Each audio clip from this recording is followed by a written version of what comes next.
Douglas Trumbull is the person who gave us the chance to see the future before it was there. He's an innovator in the field of special effects, thanks to which every movie he worked in was candidate to Academy Awards for Best Visual Effects. In the beginning of his career, the young Trumbull was a simple illustrator who was keen on aliens. His first work, The Moon and Beyond, caught the attention of Stanley Kubrick, who hired him for 2001: A Space Odyssey, winner of the Academy Award for Best Visual Effects. At that time, Trumbull didn't have the technologies we have now. For space travel, or as it's known, the Stargate sequence, the feeling of traveling through the stars is possible because Trumbull invented a new slit scan machine. The new technique consisted in simulating through a scan image infinite planes of exposure by holding depth of field with exposure of nearly 1 minute per frame. The result is an outstanding psychedelic journey effect that throws you into another dimension. The camera stayed open the whole time it was moving, while I was moving artwork behind the slit, so it created a pattern of light.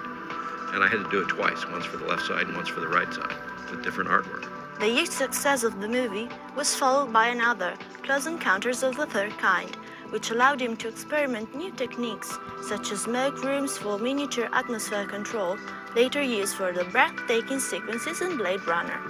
Blade Runner is a masterpiece that changed the perception of the future, but was made way before CGI special effects became common.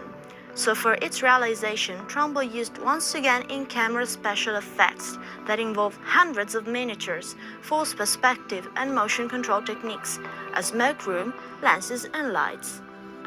The initial scene, called Hade's Landscape, was made by filming 1/10 scale miniatures with thousands of tiny light bulbs on them, which were later masked with matte painting.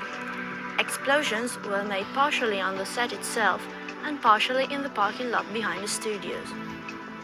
One of the problems regarding the making of the Hade's Landscape was the necessity of keeping the same density of smoke through the whole time of filming.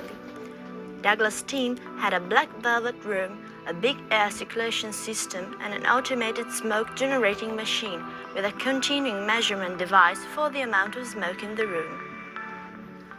The reason for this was the choice of using a technique called motion control.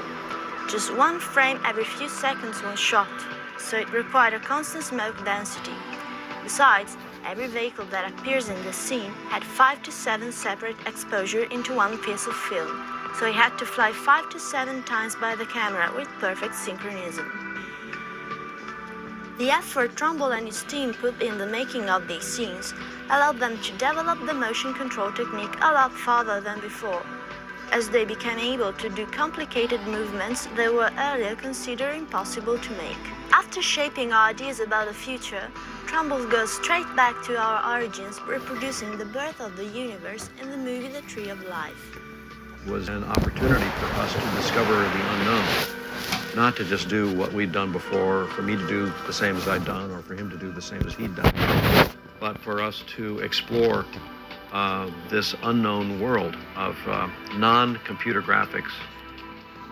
In this film, the use of CGI is kept to the very minimum, a shared decision of both Trumbull himself and the director, Terrence Malick.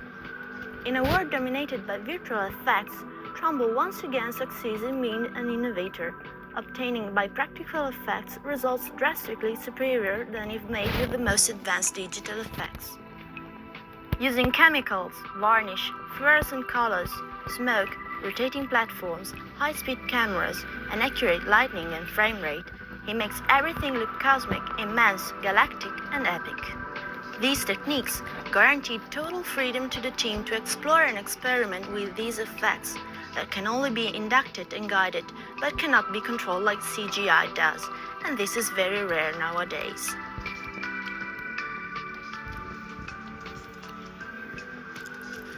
Trumbull is with no doubt a legend in the field of special effects. He showed that to achieve a good result, it's vital to try to always go farther the limits imposed by current technologies. His figure brought to life a visionary future and past that keep on living in the collective imaginary, managing to make the audience experience feelings that could never be felt in any other way. For now.